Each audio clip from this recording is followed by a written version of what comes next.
सुंदर शरद पूर्णिमा की बहुत बहुत बधाई हो। बाबा विश्वनाथ की कृपा आप पर सदा बनी रहे। आ गया शरद पूर्णिमा की रात्रि। बड़े से बड़ी बीमारियां, बड़े से बड़े रोग, बड़े से बड़े बड़े कष्ट इस शरद पूर्णिमा की रात्रि को छूट जाते हैं। दमे की बीमारी, श्वास की बीमारी, अनिद्रा की बीमारी, रात्रि को जगना, ये सारी बीमारियां शरद पूर्णिमा की रात्रि को अगर व्यक्ति अपने जीवन को सुखमय बनाए, अपने जीवन को आनंदमय बनाए तो सब छूट सकता है। शरद पूर्णिमा की रात्रि को पीपल के पत्ते 5 लेकर उसके ऊपर खीर डालकर रात्रि को खा लेने से महाराज दमे की बीमारी, श्वास की बीमारी रुक जाती है। वो बीमारी बढ़ती नहीं है, उससे कष्ट नहीं होता। जिन बच्चों के नेत्र कमजोर होते हैं, रोशनी कमजोर होती है, शरद पूर्णिमा के दिन रात्रि को 12 बजे भगवान चंद्रदेव का दर्शन कराइए। 5 से 7 मिनट तक नयन मिलाएं चंद्रदेव के साथ और बाद में एक पीपल के पत्ते पर खीर जो चंद्र के नीचे रखी हुई है उसी खीर को चटा दीजिए। फिर चंद्र का दर्शन कराओ, फिर खीर को चटा दीजिए। महाराज नयन की ज्योति बढ़ती है, नींद नहीं आती तो निंद्रा देवी प्रवेश करती है, निंद्रा अच्छी आती है, आनंदित होता है।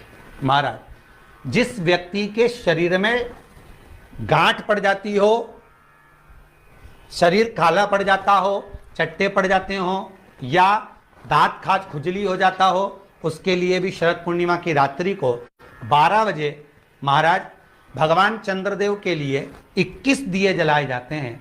उस 21 दिए की कालोच एक थाली में इकट्ठी करी जाती है। कालोच को इकट्ठी कर कर शरीर में गाय के घी के साथ में जहां जहां जगह पर चट्टे हैं, गांठ है, वहां लगाया जाता है। उसको 5 या 7 दिन लगाइए। उसके बाद में रोज प्रतिदिन लगाने के आधे घंटे बाद स्नान कर लीजिए, आराम लगना प्रारंभ हो जाता है। महाराज आज शरद पूर्णिमा की रात्रि से लेकर कार्तिक पूर्णिमा की रात्रि के बीच में जो दामोदर भगवान का, कृष्ण का, शिव का मंगल आनंद करेगा, अभिषेक करेगा, पूजन करेगा, स्मरण करेगा, उसके सारे दुख दरिद्र दूर हो जाएंगे।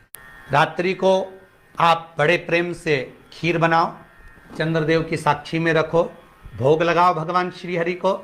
बन सके अगर लक्ष्मी की कमी है, लक्ष्मी नहीं आ रही है, व्यापार नहीं चल रहा है, तकलीफ बहुत ज्यादा है, घर में कष्ट है, कर्जा ज्यादा है, तो एक तांबे के कलश के ऊपर, तांबे के कलश में पानी भरना, कटोरी रखना, उस पर लक्ष्मी जी की मूर्ति रखना।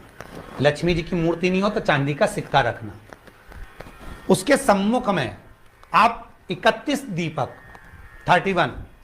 दीपक घी के लंबी बाती के जला देना।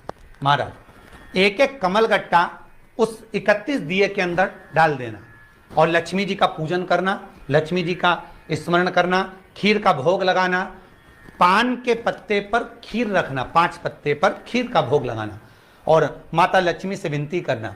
सुबेरे 4 बजे तक वो रखे रहने देना, सुबह 4 बजे वो उठाना, लक्ष्मी को वापिस तिजोरी में या सिक्का हो तो उसको अलमारी में रख देना।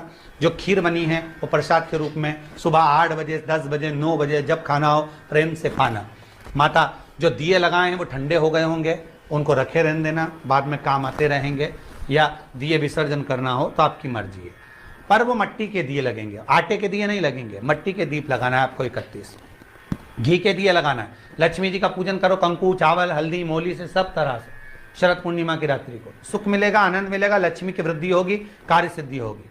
दूसरा क्रम, अगर कार्तिक पूर्णिमा हो, शरद पूर्णिमा हो, ये दोनों पूर्णिमा पर शरद पूर्णिमा के दिन आप शाम को प्रदोष काल के समय 4:30 बजे से 6 बजे के बीच में 1 लोटा पानी, उसमें 5 बेलपत्र रखकर, एक कमल गट्टा डालकर भगवान चंद्रेश्वर महादेव के नाम से भगवान शंकर को चढ़ा दीजिए। आपकी जो कामना हो वो कामना कर कर चढ़ाएं, विनती करें चंद्रेश्वर महादेव को और निवेदन करें कि हमारा ये कार्य सफल हो। केवल शरद पूर्णिमा के दिन चढ़ाइए, कार्तिक पूर्णिमा तक क्या फल मिलता है हमको जरूर बताइए।